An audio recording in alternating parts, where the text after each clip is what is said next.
chapitre 7. Père, nous te donnons toute la gloire. Merci pour la plénitude de ta présence et de ton esprit.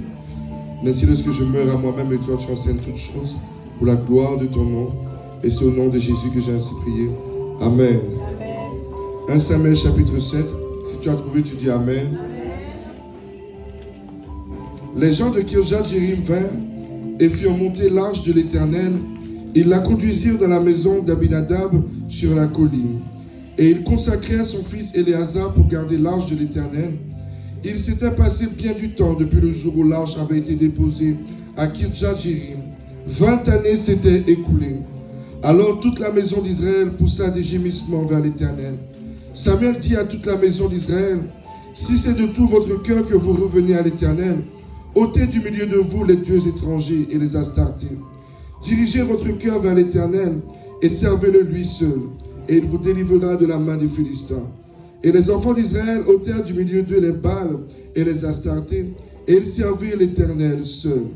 Samuel dit, « Assemblez-vous, assemblez tout Israël à Mitzpah, et je prierai l'Éternel pour vous. » Et ils s'assemblèrent à Mitzpah, ils puisèrent de l'eau et la répandirent devant l'Éternel, et ils jeûnèrent ce jour-là en disant, « Nous avons péché contre l'Éternel. » Samuel jugea les enfants d'Israël à Mitzpah. Les Philistins apprirent que les enfants d'Israël s'étaient assemblés à Mitzpah, et les princes des Philistins montèrent contre Israël à cette nouvelle. Les enfants d'Israël eurent peur des Philistins. Ils dirent à Samuel, « Ne cesse point de crier pour nous à l'Éternel notre Dieu, afin qu'il nous sauve de la main des Philistins. » Samuel prit un agneau de lait et l'offrit tout entier en holocauste à l'Éternel.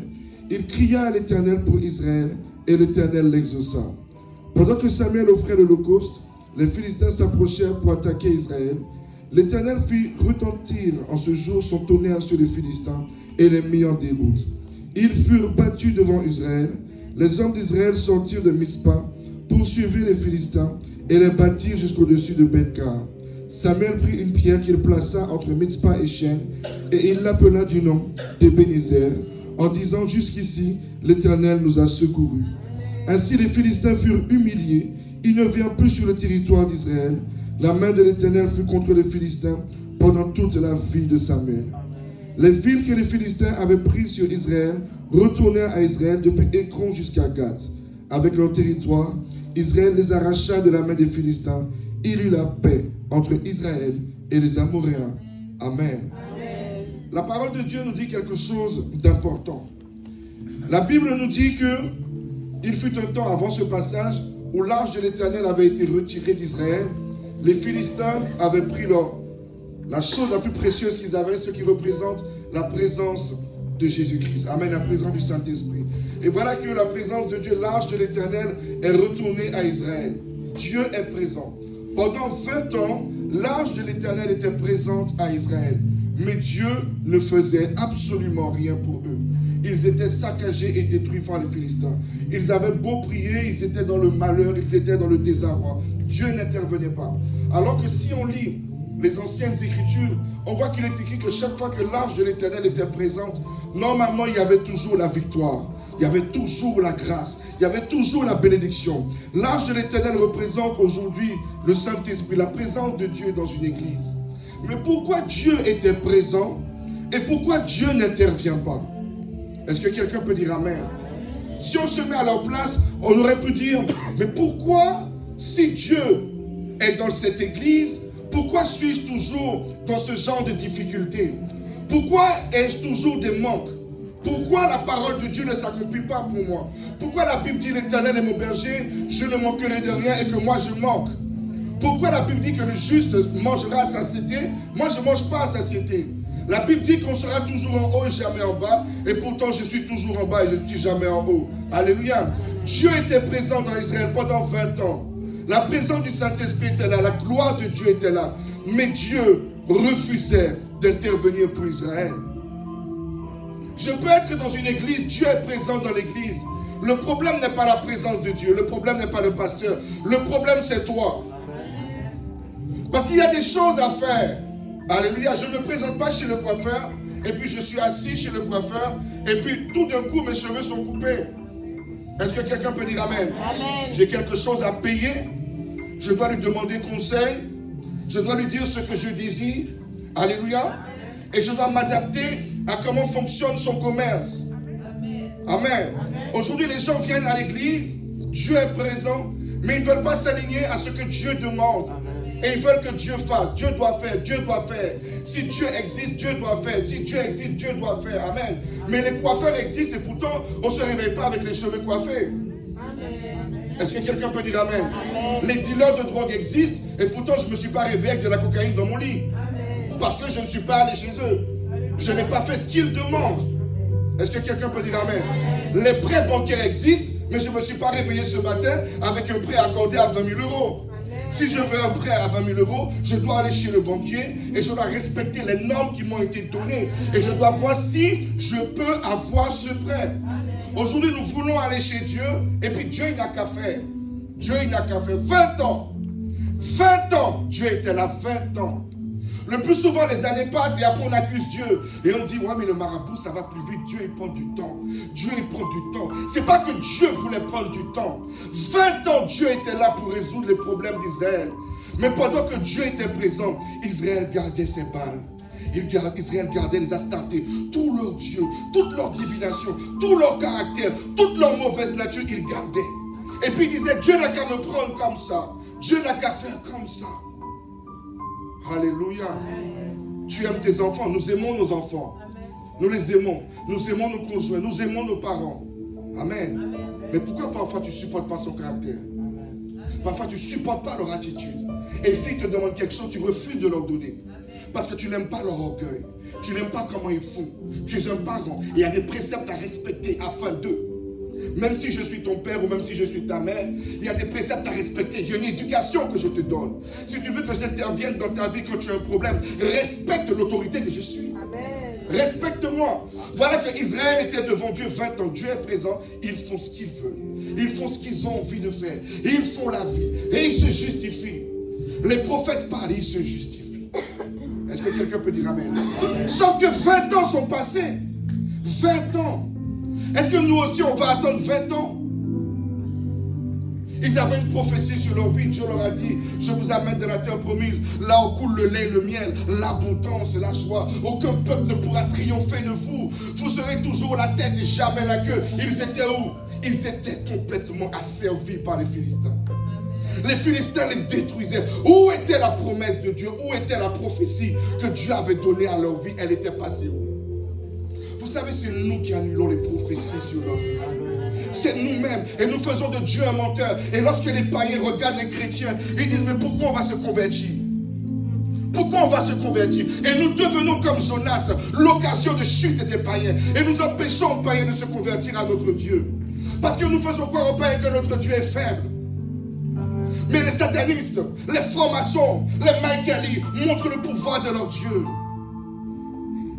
Tu as déjà vu une fois les francs-maçons se diffamer sur les réseaux? Est-ce que tu as vu les francs-maçons se diffamer sur les réseaux sociaux? Est-ce que tu as vu les sorciers se diffamer sur les réseaux sociaux? Mais qui se diffame sur les réseaux sociaux? Les chrétiens. Amen, amen, amen. Qui humilie le nom de Dieu sur les réseaux? Et chaque personne se justifie. J'humilie parce que je fais ci, parce que... Mais il n'y a pas d'unité, il n'y a rien. Amen. Et après nous voulons lever nos mains vers Dieu pour dire, oh notre Dieu, oh Jésus de Nazareth, nous qui te servons, nous louons, nous dansons, nous adorons, mais nous adorons quelqu'un que nous ne respectons pas. Amen. Nous adorons quelqu'un que nous n'honorons pas. Nous le prenons comme une serpillière. Quand il y a un problème, je le prends et je dis, tu faut absolument que tu essuies mon problème. Quand je n'ai plus besoin, quand mon copain est revenu vers moi, alors que je sais très bien que la fornication, c'est pas bien. Mais c'est pas grave, Dieu comprend, Dieu comprend. Dieu comprend toujours. Amen. Dieu comprend toujours. Et après, quand le problème vient, je pleure. Mais si Dieu était dans l'église, pourquoi autant de douleur? Si Dieu était dans l'église, pourquoi ma vie ne change pas? 20 ans! L'arche était présente. 20 ans, le Saint-Esprit était là. Dieu n'a pas intervenu. 20 années. 20 ans après, ils ont commencé à pleurer. 20 ans, ils ont commencé à souffrir. 20 ans, ils ont commencé maintenant à gémir. Et quand le prophète vient, le prophète leur dit, même si Dieu est là, si vous voulez que ce Dieu intervienne pour vous, revenez à lui de tout votre cœur. Quittez les Baals. Quittez les Astartés. Arrêtez vos divisions. Arrêtez vos rébellions inutiles. Dieu peut être présent. Mais si dans sa maison, vous lui montrez que vous avez un Dieu plus grand que lui, il ne fera rien. Vous savez, Dieu, ce n'est pas le diable. Il ne force personne. Amen. Tu peux être dans sa présence. Mais si tu lui montres que ton mari, ton enfant, parce que l'idolâtrie, être un Dieu, c'est pas parce que je n'ai pas besoin d'être Bouddha pour être un Dieu. Être un Dieu, c'est la personne que je fais passer en premier dans mon cœur. Amen. Pourtant, la Bible dit que Dieu, nous devons aimer le Seigneur de tout notre cœur, de toute notre âme, de toutes nos pensées. Mais j'aime Eric de toutes mes pensées. J'aime mon fils de toutes mes pensées. J'aime mon travail de toutes mes pensées. Parce que mon travail me donne l'argent. Parce que mon chéri me donne ce dont j'ai besoin. Mais je viens à l'église et j'exige que ce Dieu que je fais passer en second, non, en troisième, non, en quatrième, non, en 10e position, j'exige de lui ses promesses. Mais chaque jour, je le blesse. Chaque jour, je le blesse. J'oublie que Dieu a un cœur. J'oublie que Dieu pleure. Est-ce que toi, la Bible dit, nous avons été créés à son image et à sa ressemblance. Au fond de nous, nous possédons des caractères de Christ. Aurais-tu donné à quelqu'un qui te fait passer en 10e position, qui te néglige, qui te méprise chaque jour, qui te promet chaque jour, je te promets, je vais changer. Je te promets, il ne respecte jamais sa promesse. Jamais. Mais il te fait passer humilié. La seule chose que tu sais faire, c'est humilier son nom. Il n'y a pas de, il n'y a même pas de regret, il n'y a même pas de repentance. Et nous venons à l'église, nous remplissons les églises, nous voulons aller dans les méga churches, nous voulons aller là où il y a les prophètes, nous voulons aller, nous attendons une prophétie, nous voulons entendre quelque chose de Dieu, nous voulons entendre ce qui nous arrange. Amen. Sauf que la Bible dit que la porte pour entrer au royaume, elle est étroite. Elle est étroite. Je ne peux pas rentrer avec un caractère. Je ne peux pas rentrer avec ce que je pense. Je ne peux pas rentrer avec mes émotions. Là-bas, je rentre. La Bible dit une église sans tache. Une église sans ride. Amen, amen, amen. Dieu n'aime pas la laideur. Amen. Dieu n'aime pas la laideur de nos cœurs. Amen. Dieu n'aimait pas la laideur du cœur d'Israël. Lorsque Israël a commencé à pleurer 20 ans, le problème c'est que quand nous pleurons 20 ans, dis-moi, est-ce que tu peux rattraper les 20 ans? Amen. Tu as perdu 20 ans de ta vie bêtement. 20 ans que tu aurais pu avoir une vie de joie, une vie de paix, de bonheur. Certes, beaucoup me disent, oui, mais Dieu nous éprouve, sauf que l'épreuve de Dieu ne dure pas 65 ans. Quand je lis la Bible, l'épreuve de Dieu est censée durer 40 jours. Jésus 40 jours, Moïse 40 jours, Élie 40 jours. Eux tous ont vécu 40 jours. Mais même Israël, Dieu lui a dit 40 jours. Mais pourquoi 40 jours est devenu 40 ans? À cause de leur murmure, de leur rejet, de leur orgueil. C'est nous qui humilions notre Dieu. 20 ans. Je ne sais pas si vous imaginez 20 ans. 20 ans tu es chrétien. 20 ans tu es à l'église. 5 ans, 15 ans. 15 ans tu es à l'église. Mais quand on regarde ta vie, il n'y a rien de la gloire de Dieu. Où est-ce que Dieu a dit, je me suis fait pauvre pour que vous soyez riches? Où est-ce que Dieu a dit, je suis allé à la croix pour vous libérer du péché? Il n'y a rien. Mais nous sommes à l'église. Nous sommes à l'église. Dans nos travails, dans nos écoles, nous humilions le nom de Dieu en permanence. On se dit chrétien. Mais où sont les fruits? Où est l'amour? Où est la paix? Où est la douceur? Où est la joie? Ton caractère est prôné. Tout le monde te connaît pour ton caractère mauvais et méchant. Que quand toi tu parles, tu fais du mal. Mais nous sommes dans l'église. Mais le temps passe. Le temps passe. Pourtant Dieu a dit, j'ai prévu un plan de bonheur et non de malheur pour chacun de nous. Amen. Tu as quel âge? Tu penses que dans le plan de Dieu, c'est que tu te maries, que tu n'es plus dedans? Que Dieu a prévu que tu te maries quand tu n'as plus de sein? Quand tout est tombé? C'est à cet âge-là que tu vas te marier?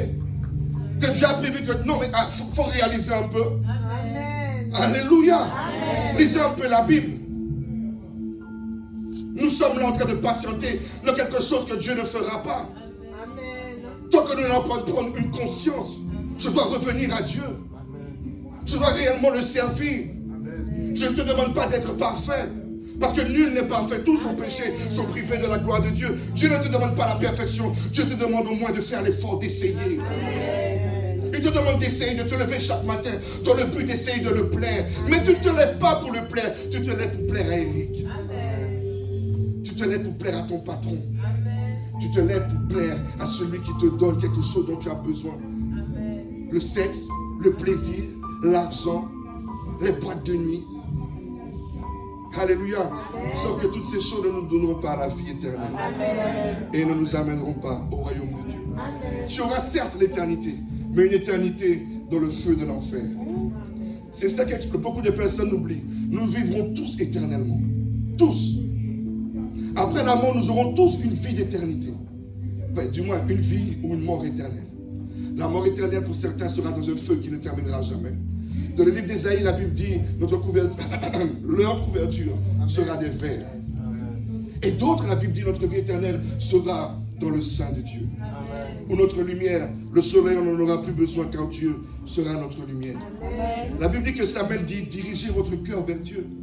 Dirigez votre cœur vers Dieu. Dirigez votre cœur vers lui. Servez-le lui seul.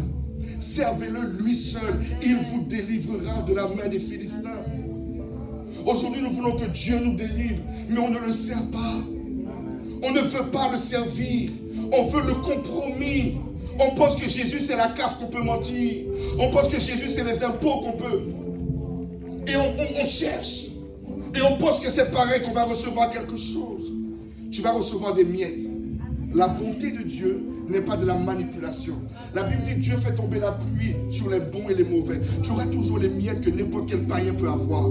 Mais ce n'est pas ça que Dieu a prévu pour toi. Tu es un fils de Dieu. Tu es un fils de Dieu.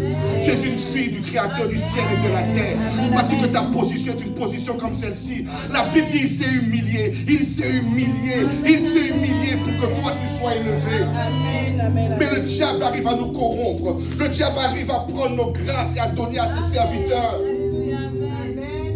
La Bible dit, les rois sont à terre et les esclaves sont sur les chevaux. Voici le monde dans lequel on vit. Les fils de Dieu sont à terre, nous les véritables rois. On est à terre. On prend ce que le diable donne. Parce que ce que le diable donne, ça nous plaît au moment présent. Mais après nous pleurons. Alléluia. La Bible dit que Israël, lorsque le prophète a parlé, ils ont pris conscience de leur état. Ils ont pris conscience que ça fait 20 ans qu'on est censé servir Dieu. 20 ans. Mais leur vie était si loin de ce que Dieu devait faire. Ils ont donc fait le choix de quitter leur faux Dieu. La Bible dit qu'ils ont ôté au milieu d'eux toutes les choses. Alors une prophétie est sortie de la bouche du prophète. Il leur a dit, maintenant que vous avez fait le choix de quitter ces choses, maintenant que vous avez fait le choix de reprendre Dieu, rejoignez-moi à Mitzpah. Il les a convoqués. Mitzpah est le lieu de l'unité, le lieu de l'union, le lieu du corps de Christ. Alléluia. Lorsque j'ai fait le choix de vraiment quitter ce qui n'est pas de Dieu, il y a une unité, un amour réel qui vient dans mon cœur. L'église devient le corps de Christ. L'unité, la communion. Il n'y a plus de division dans l'église. La Bible dit qu'ils s'assemblèrent. Ils s'unirent ensemble à Mitzpah. Quand les Philistins ont vu que le peuple de Dieu s'est uni, la parole de Dieu dit que les princes des Philistins se sont levés pour les attaquer. Parce que le camp du diable a peur de l'unité de l'église. Mais aujourd'hui, dans l'église, vous n'arrivez même pas à vous unir. Alors que l'unité est le signe que vous avez pris Dieu. L'unité est le signe que vous avez pris Jésus. La Bible dit, Jésus a dit dans la prière sacerdotale, je prie Père, qu'il soit un, comme nous sommes un. Amen. Ceux qui sont de Dieu sont dans l'unité. C'est le signe que j'ai pris Dieu. Le signe que je n'ai pas pris Dieu, je n'arrive pas à m'unir avec le peuple de Dieu. Le signe que j'ai pris Dieu, puisque Jésus a dit, vous êtes le corps de Christ. Est-ce que ta main s'est désunie de tes yeux? Est-ce que ton orteil s'est désuni de ton cerveau? Pourtant Jésus a dit que nous sommes le corps de Christ. Le signe que je suis retourné réellement à Dieu. Le signe que j'ai réellement pris Jésus dans mon cœur. Il n'y a plus de différence raciale. Il n'y a plus de différence sociale. Il n'y a plus de division dans mon âme. Quand j'arrive à l'église, je ne dis pas moi je suis haïtien. Moi je suis ivoirien. Moi je suis blanc. Moi je suis noir. Moi je suis jaune. Je me dis je suis chrétien. Mon frère, ma soeur, le peuple de Dieu, la famille de Dieu. C'est le signe de Christ en moi. C'est le signe de Dieu en moi. Tant que je ferai une différence raciale, tant que je croirai que ma race est meilleure que les autres, tu n'as pas pris Dieu. Tu te mens à toi-même. Celui qui règne dans ton cœur, il s'appelle le diable. Il s'appelle la division. Tant que tu croiras que tu es mieux que celui qui est assis à côté de toi, tu te mens à toi-même. La communion fraternelle est un signe que j'ai pris Dieu. Quand je prends conscience de l'unité, je prends l'exemple des apôtres. Juste avant la Pentecôte, les apôtres, eux tous, ont vu leurs défauts. Pierre était un lâche, un traître. Tous les apôtres, lorsqu'on est venu captiver Jésus, ils ont fui nus. Des peureux, des lâches. Ceux que Dieu avait choisis étaient tous des peureux et des lâches, des traîtres, des menteurs. Alléluia. Alors imaginez-vous, tout ce rassemblement de traîtres et de menteurs le jour de la Pentecôte, la Bible dit que malgré ça, ils étaient tous de même cœur, d'une même pensée et d'une même âme. Ça veut dire quoi? Pierre regardait Jacques. Pierre savait que Jacques avait eu peur et qu'il a fui. Jacques regardait Pierre pour dire, mais il a trahi, il a renié Christ. Mais je vais prier pour lui, pour qu'il y arrive. Pierre regardait Jacques, je vais prier pour lui, pour qu'il y arrive. Eux tous connaissaient leurs défauts, eux tous connaissaient leurs péchés, mais jamais ils n'étaient désunis. C'est ça l'Église. Car Jésus a dit, j'ai attiré vers moi les pécheurs. Si tu es assis en celui, c'est que tu es un pécheur. Tu n'es pas juste. Même si Dieu te révèle le péché de l'autre, ce n'est pas pour juger. Si tu as réellement pris Dieu, tu pries pour lui. Tu ne le juges pas, tu ne le condamnes pas. C'est le signe que j'ai Dieu. Tant que tu es quelqu'un qui accuse les autres, tant que tu es quelqu'un qui critique, tant que tu es quelqu'un qui murmure, tu n'es pas chrétien, tu n'es pas fils de Dieu, tu es un figurant, représentant du diable, assis parmi les brebis. Voilà ce que tu es. Tant que ta bouche ne fait que critiquer, je m'en fous que tu n'aimes pas l'évangile que je prêche. Mais cet évangile, tu vas l'entendre. Parce que si tu gardes le cœur que tu as, tu n'hériteras pas le royaume de Dieu. Alléluia. Je ne peux pas avoir une bouche qui critique tout, qui juge tout. Le signe qu'ils étaient retournés à Dieu, c'était leur unité. Leur unité. L'unité sans jugement, l'unité sans critique, la communion fraternelle. Dis avec moi la communion fraternelle. La communion fraternelle. Ils avaient tous besoin de la miséricorde de Dieu. Aujourd'hui, nous avons tous besoin de la miséricorde de Dieu. Amen. Moi le premier. Amen. Est-ce que quelqu'un peut dire Amen? Amen. Alléluia. La Bible dit que quand ils sont retournés à l'Éternel, eux qui avaient peur des Philistins, eux qui étaient faibles, Dieu leur a donné la force. Amen. Ils ont vaincu ceux qui les opprimaient. Amen, amen. Parfois, pasteur, je n'ai pas de force pour prier. Pasteur, j'arrive pas à quitter la masturbation. Pasteur, j'arrive pas à quitter la pornographie. Pasteur, je n'arrive pas. Pasteur, je n'arrive pas. Je comprends, nous sommes humains. Nous sommes voués à la faiblesse. Mais la Bible nous montre que ceux qui triomphaient d'eux n'ont plus triomphé le jour qu'ils ont réellement pris Dieu. Amen, amen. Parfois, nous sommes toujours faibles parce que nous n'avons pas pris Dieu. C'est faux, nous nous mentons à nous-mêmes. Regardons simplement notre vie. Nous donnons plus de vie aux réseaux sociaux, TikTok, Instagram, Snapchat, les sorties. Ton désir, c'est sortir avec tes collègues. Ton désir premier, c'est que les gens te regardent, t'apprécient. Ton désir, c'est qu'on regarde ton maquillage et ta nouvelle perruque. Ton désir, c'est qu'on voit que tu viens de faire ton contour. Mais ton désir, c'est pas qu'est-ce que Dieu pense de moi. Est-ce que, Seigneur, regarde, je fais des efforts. Est-ce que tu peux encore me donner la force? Seigneur, j'essaye. Je sais que je ne suis pas parfait, mais j'essaye, Seigneur. Non, c'est pas ça. Tu viens, tu te bats pour une femme, c'est ça ton désir. Tu te bats pour une femme, c'est ça ton combat. Tu te bats pour un homme, c'est ça ton combat. Mais ton combat, c'est pas Dieu. Alors que Paul a dit, c'est une course. Amen.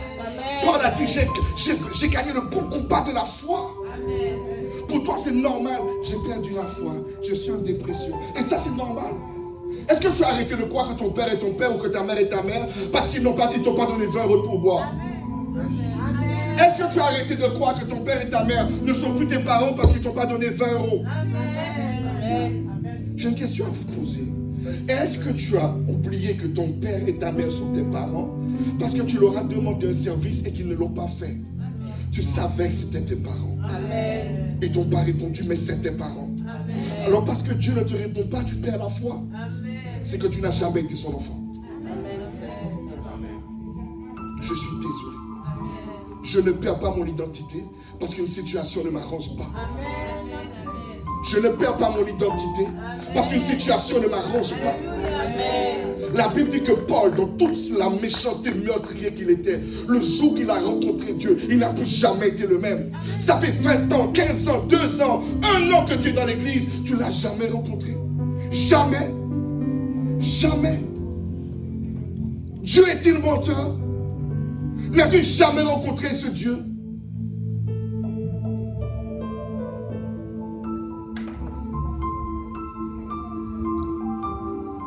je ne peux pas perdre la foi. Car je ne peux pas perdre mon identité. Je suis fils de Dieu. Justifié gratuitement par Christ. Et je dois prendre conscience que si Dieu n'intervient pas, c'est parce que moi je n'ai pas fait ma part.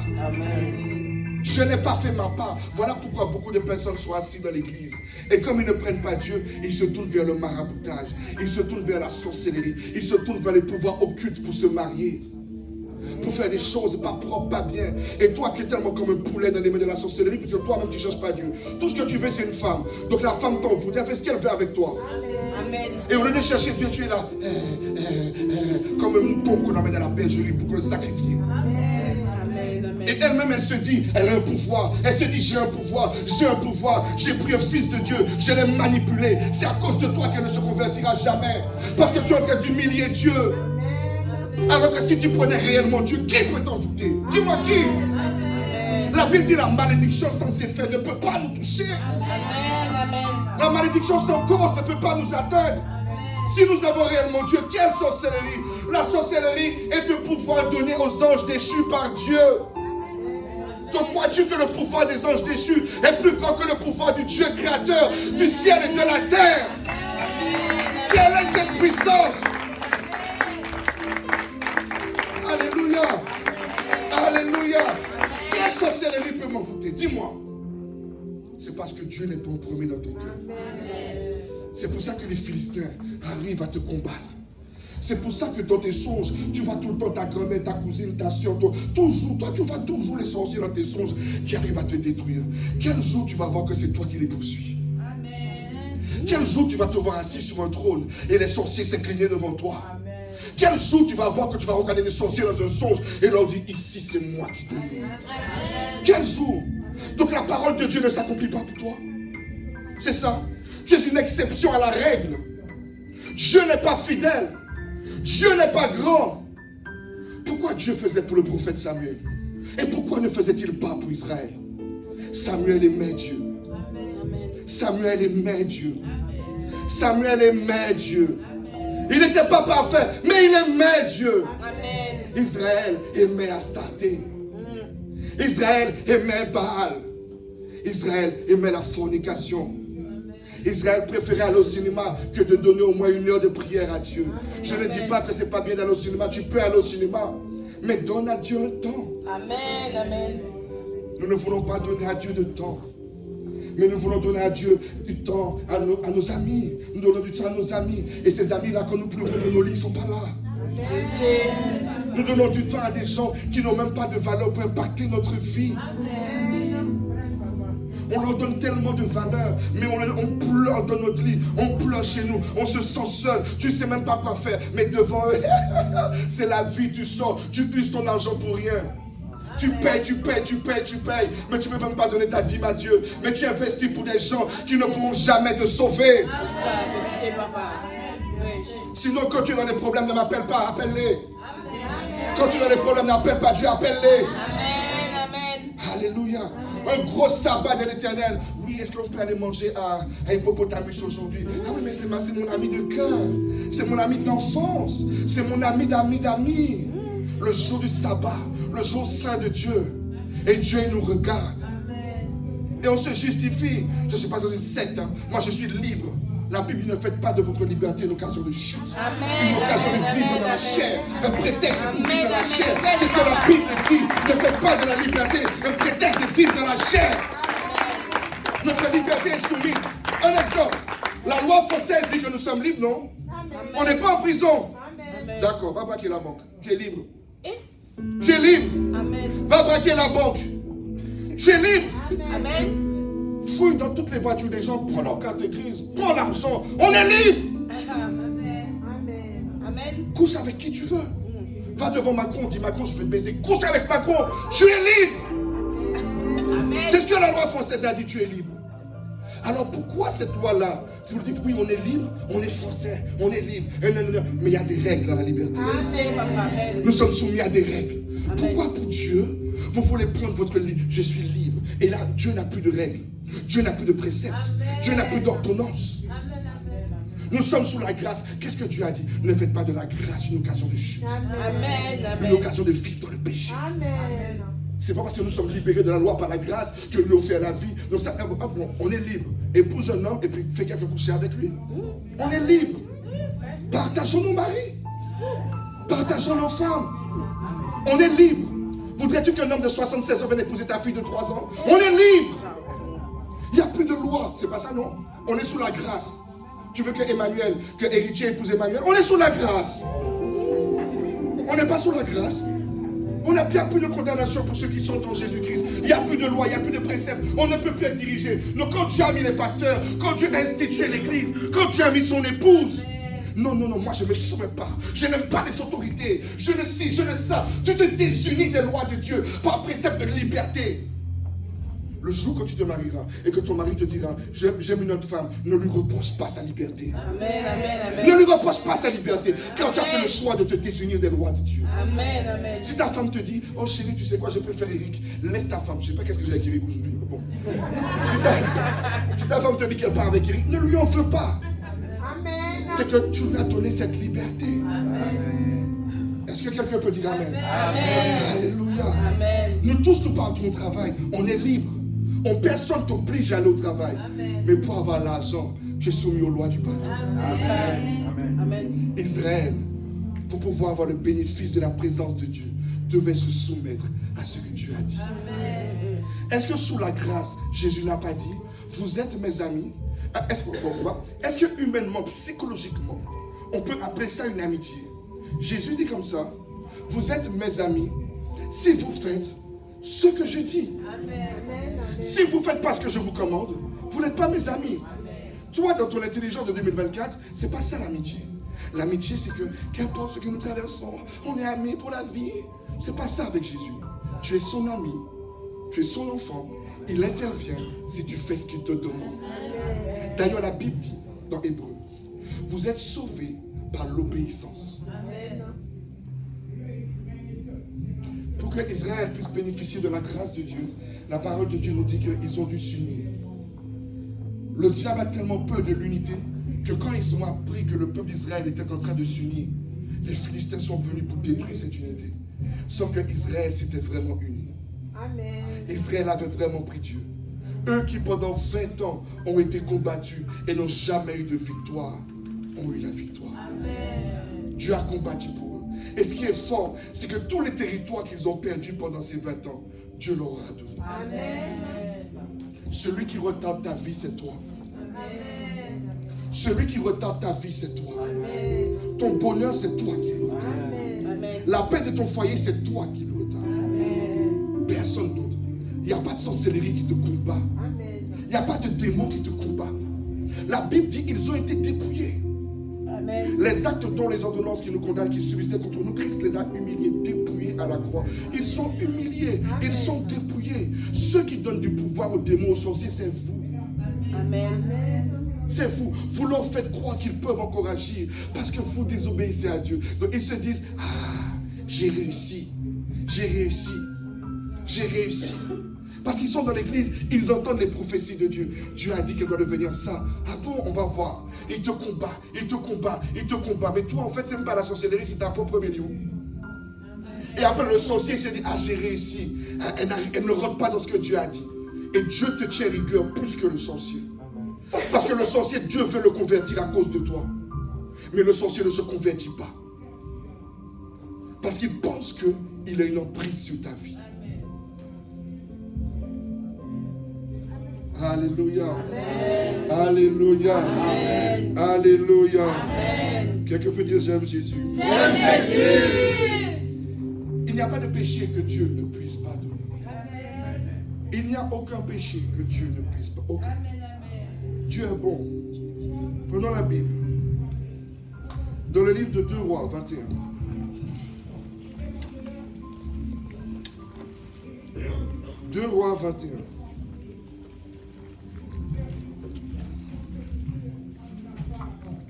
On va voir quelque chose d'extraordinaire. 2 Rois 21 à partir du verset 1er. Si tu as trouvé, tu dis Amen. Amen.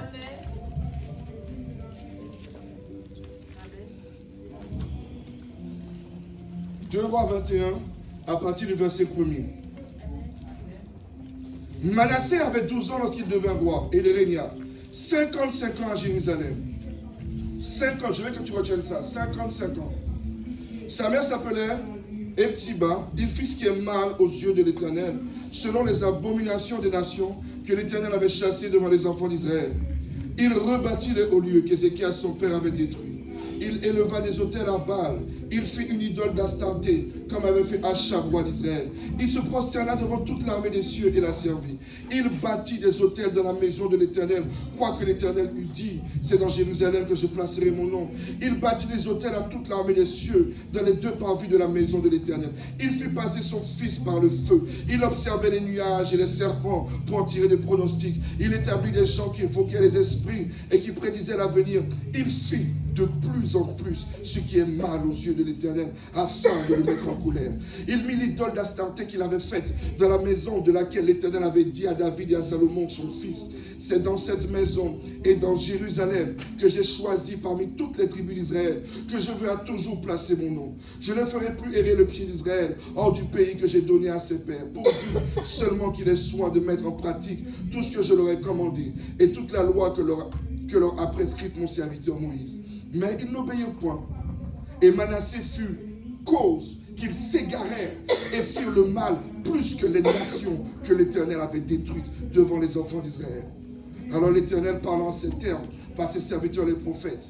Parce que Manassé, roi de Juda, a commis ses abominations, parce qu'il a fait pire que tout ce qu'il avait fait avant lui, les Amoréens, et parce que lui aussi a fait pécher Juda par ses idoles. Voici ce que dit l'Éternel, le Dieu d'Israël. Je vais faire venir sur Jérusalem et sur Juda des malheurs qui étourdiront les oreilles de quiconque en entendra parler. J'étendrai sur Jérusalem le cordeau de Samarie et le niveau de la maison d'Achab, et je nettoierai Jérusalem comme un plat qu'on nettoie et qu'on renverse sans dessus-dessous après l'avoir nettoyé. J'abandonnerai le reste de mon héritage et je les livrerai entre les mains de leurs ennemis.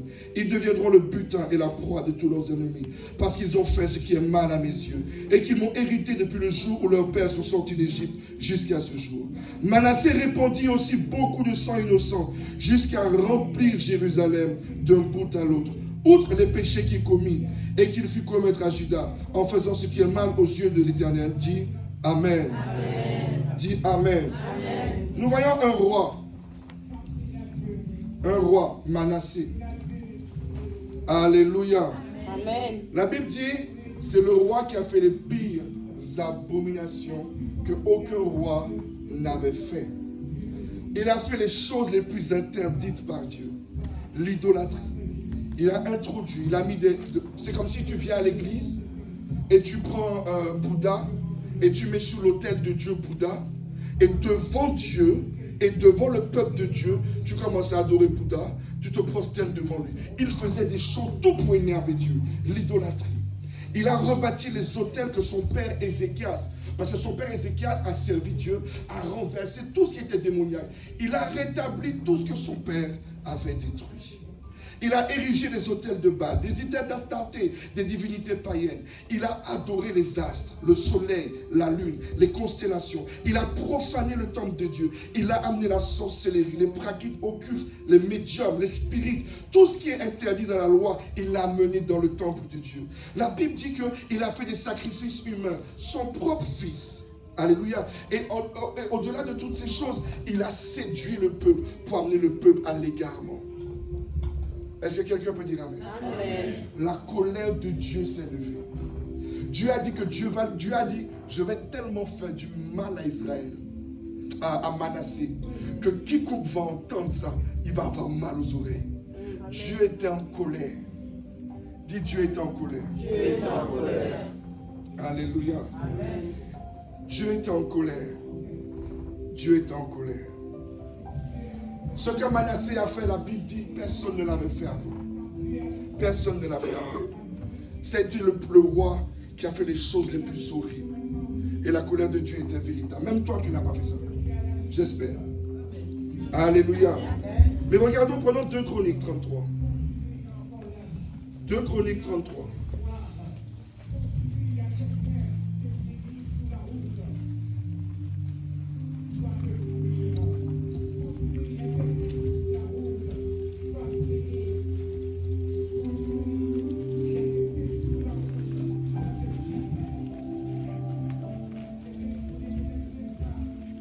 2 Chroniques 33 à partir du verset 1. Si tu as trouvé, dis Amen. 2 Chroniques 33 à partir du verset 1.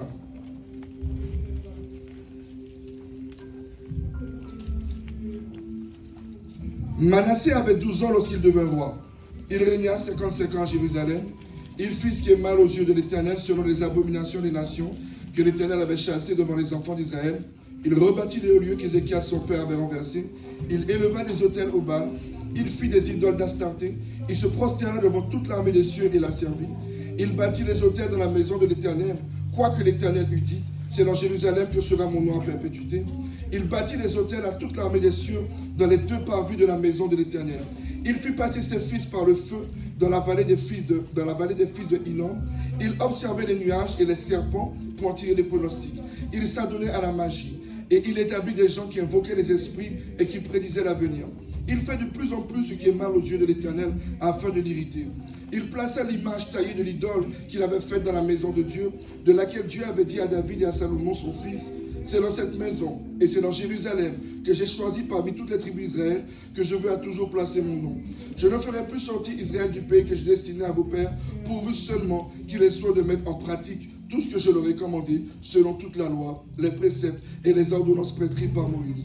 Mais Manassé fut cause que Juda et les habitants de Jérusalem s'égarèrent et firent le mal plus que les nations que l'Éternel avait détruites devant les enfants d'Israël.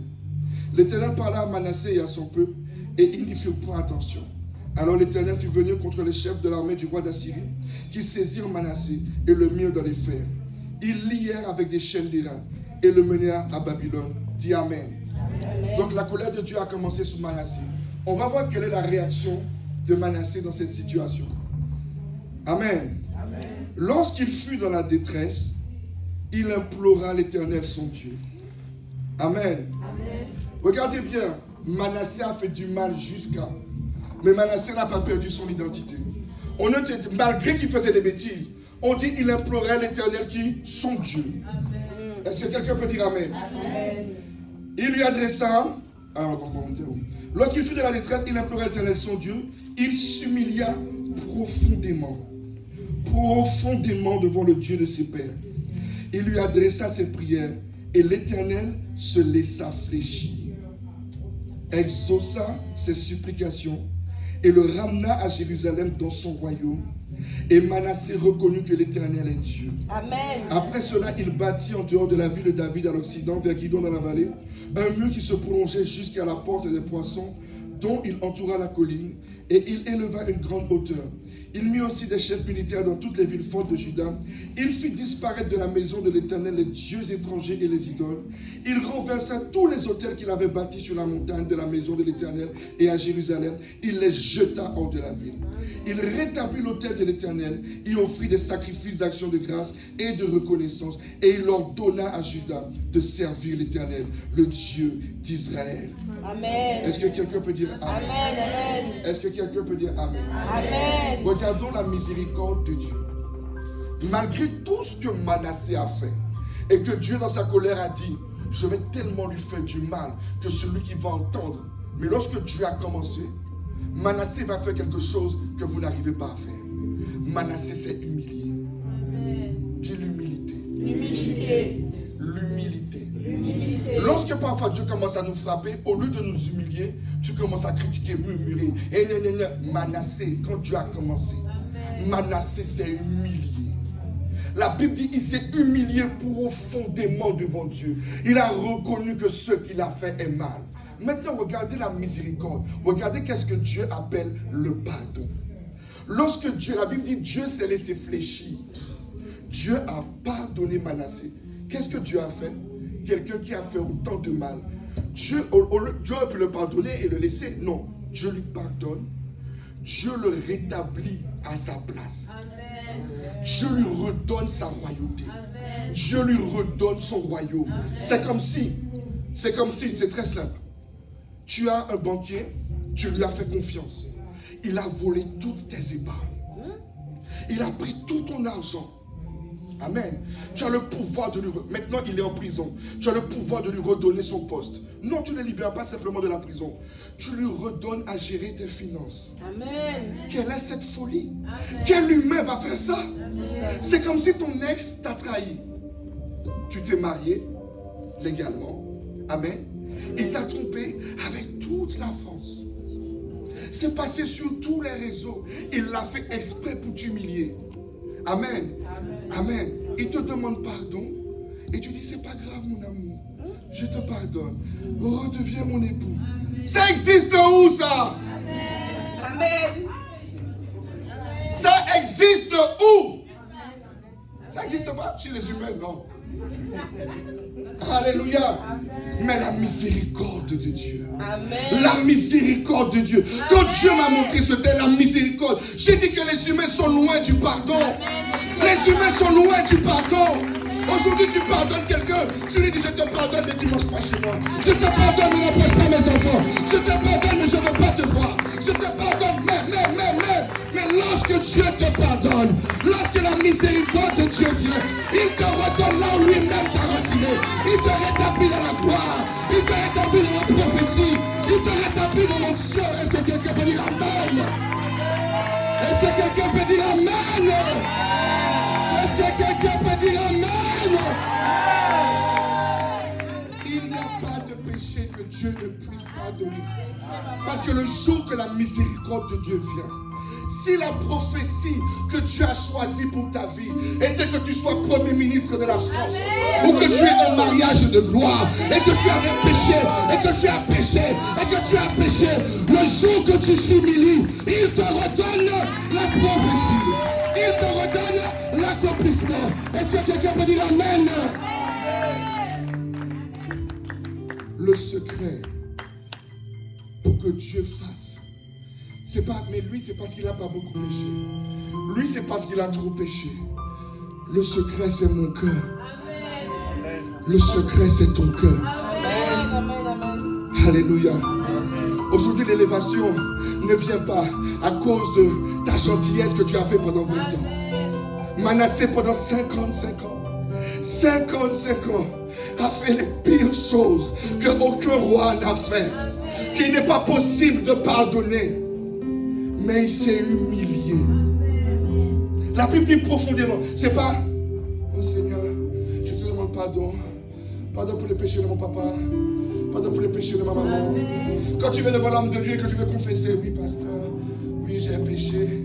J'ai volé le sucre, oui de ma grand-mère. Et j'ai volé Dieu ou à ma mère. C'est ça la confession. La miséricorde profonde. Pasteur, comme tu vois là, pasteur, c'est la prostituée des prostituées qui est devant toi. Pasteur, j'ai fait, si seulement tu savais, voilà ce que j'ai fait. Tu as vu lui là, j'ai pris. Le foyer, j'ai cassé. Et ça, j'ai fait.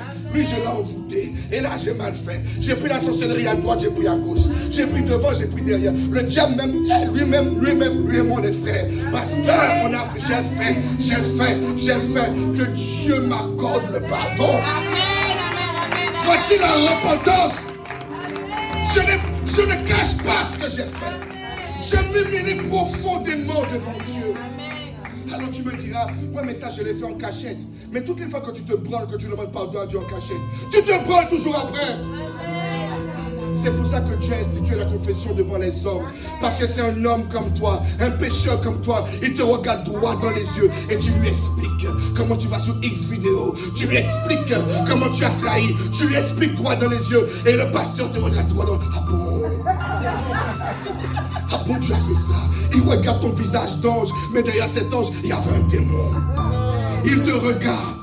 Tu commences à pleurer parce que c'est ça, s'humilier profondément. Parce que le pasteur qui est rempli de l'esprit, le pasteur qui a l'esprit de Christ, il te regardera comme il a regardé Marie de Magdala. Il verra que derrière tous les péchés que tu as fait se cache le cœur de Dieu, se cache l'évangéliste, se cache un homme de Dieu, se cache une femme qui va prôner l'évangile de Christ. Est-ce que quelqu'un peut dire Amen? La miséricorde de Dieu. Dis avec moi la miséricorde de Dieu. La miséricorde de Dieu. Lorsque la miséricorde vient, elle me redonne ce que j'ai perdu. Amen. Si même Dieu t'avait retiré, Dieu te redonnera. Mais si Dieu ne l'a pas encore fait, c'est que ton cœur n'est pas retourné. Ton cœur est toujours dans les choses qu'il ne supporte pas. Alléluia. Alléluia. Alléluia. Alléluia. Alléluia. Dis la miséricorde de Dieu. Dis la miséricorde de Dieu. La miséricorde de Dieu. Dis-moi, est-ce que tu penses que je vais aimer un humain plus que Dieu? Quel humain peut me pardonner comme ça? Amen. Quel mari peut pardonner comme ça? Amen. Quelle femme va te pardonner comme ça? Amen. Si seulement tu dis à la femme que tu as vu la secrétaire, il y a déjà l'huile sur le feu. Toute la famille est au courant. Elle t'a déjà hué. Tu es sur surveillance 24 heures sur 24. Amen. Tu peux même plus sortir de chez toi, tu es sur surveillance. On a déjà appelé le pasteur pour raconter tous les défauts que tu as fait. Ça s'appelle femme. C'est ça que tous les jours tu pleures voir. Alléluia. Amen. Marie là que tu veux, homme là que tu veux dans ta maison, ça a des yeux. C'est un petit truc qui monte facilement pour rien. Pour si vous ne savez pas, ça ne se contrôle pas. Si vous n'êtes pas au courant, on ne peut pas dominer sur lui. Il se lève sans notre permission, il se couche sans notre permission. Il fait ce qu'il veut. C'est le deuxième cerveau de l'homme. Il ne nous demande pas de quoi. C'est ça que tu veux épouser. Ça ne va pas monter que pour toi. Il peut voir une belle femme passer, il ne va pas dire à son kiki, ça va monter. S'il n'a pas une femme, non, vous dites chérie, la dame me fait quelque chose. Alléluia, c'est ça que tu veux. Si tu ne peux pas supporter ça, si tu ne peux pas avoir un homme qui est tenté en toutes choses, car la Bible dit Jésus a été tenté en toutes choses, et toi tu exiges que ton mari ne soit pas tenté. C'est écrit où? Dans quelle Bible? C'est ça. Amen. C'est écrit dans quelle Bible? Jésus, Dieu, il a été tenté en toutes choses. Moi, le petit humain.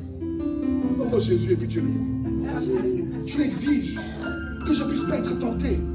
La tentation n'est pas un péché. La tentation me rappelle ma nature humaine. Amen. Mais ce qui va consolider un foyer, c'est que je puisse dire à ma femme, chérie, t'as vu la secrétaire qui est là? Ah ouais, franchement, si t'étais pas là, toi tu entends. Tu dis, Doudou, vraiment. Et toi, la nuit, tu pries. Tu dis, Amen. ça montre que devant moi. Au nom de Jésus. Amen. Feu, laisse trouver le feu. Amen.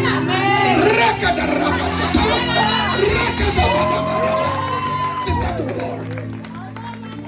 Mais si le monsieur ne peut pas te parler, ça va monter pour Henriette, ça va monter pour Bradette, ça va monter pour Charabette. Il ne va jamais te parler. Parce qu'il sait que s'il te parle, il ne dort plus. Combien de maris m'ont appelé? Papa, je suis devant la maison, je dors dans la voiture. Pourquoi dans la voiture? J'ai envie d'être en paix. J'ai pas envie qu'on crie encore dans ma tête. Mais c'est toi qui tous les jours, Rakata Baba, Marie Seigneur, Rakata Rababa. Mais Dieu sait qu'il ne peut pas te donner. Le monsieur va dormir dans sa voiture. Dieu sait qu'il ne peut pas te donner son propre fils. C'est pas ça que Dieu a prévu. C'est toi qui retarde ton mariage. Personne d'autre. C'est toi. C'est toi. Aujourd'hui, moi j'ai la grâce. Je peux parler à ma femme. Alléluia. Bon, c'est mon pasteur en même temps, mais c'est cool. Je peux lui parler. Amen. Amen. Je peux lui parler. Bon, d'abord, voilà comment je fonctionne. Ce que je vais te dire, c'est pas en tant que femme. C'est en tant que pasteur. Donc, tu n'as pas le temps de crier. J'ai dit, promets-moi que tu ne cries pas. De quoi tu veux me parler? J'ai dit, promets-moi d'abord. Tu es une femme de Dieu, tu ne peux pas mentir. Je te promets. Bla bla bla bla bla bla bla. Ça va chérie, tu m'aimes toujours? Bon, moi j'ai dit. Alléluia. Mais ça fait qu'on ne peut pas nous désunir. Même si tu vas lui dire, j'ai vu papa, il avait œuvre à faire dans ses bras. Il va te dire, moi je connais mon mari. Amen. C'est quelqu'un rempli d'amour pour n'importe qui dans ses bras. Amen. Est-ce que quelqu'un entend? Amen. C'est ça qu'on a. Vous savez, le plus haut niveau de l'amour, c'est l'amitié. Amen. Amen. L'amitié n'est pas au-dessous de l'amour. L'amitié est au-dessus de l'amour. Parce que Dieu aimait Abraham. Mais Dieu a dit à Abraham, si tu veux être mon ami, l'amitié est au-dessus de l'amour. Donc quand tu épouses quelqu'un, le prochain but, c'est de devenir son ami. Amen. S'il ne peut pas avoir confiance en toi, ou elle ne peut pas avoir confiance en toi comme un ami, il va chercher un ami dehors. Est-ce que quelqu'un entend? Amen. Le plus haut niveau de l'amour s'appelle l'amitié.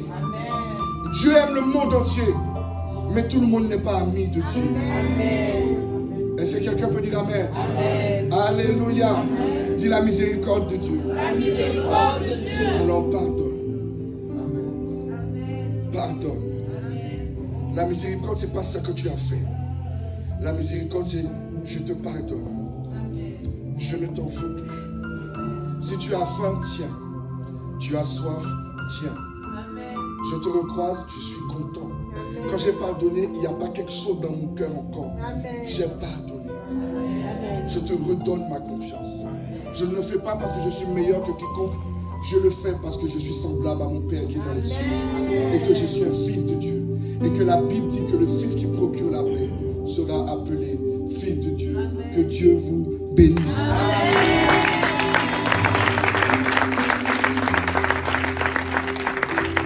Alléluia. Alléluia. Dieu est bon. J'ai le meilleur des dieux. J'ai le plus grand des dieux.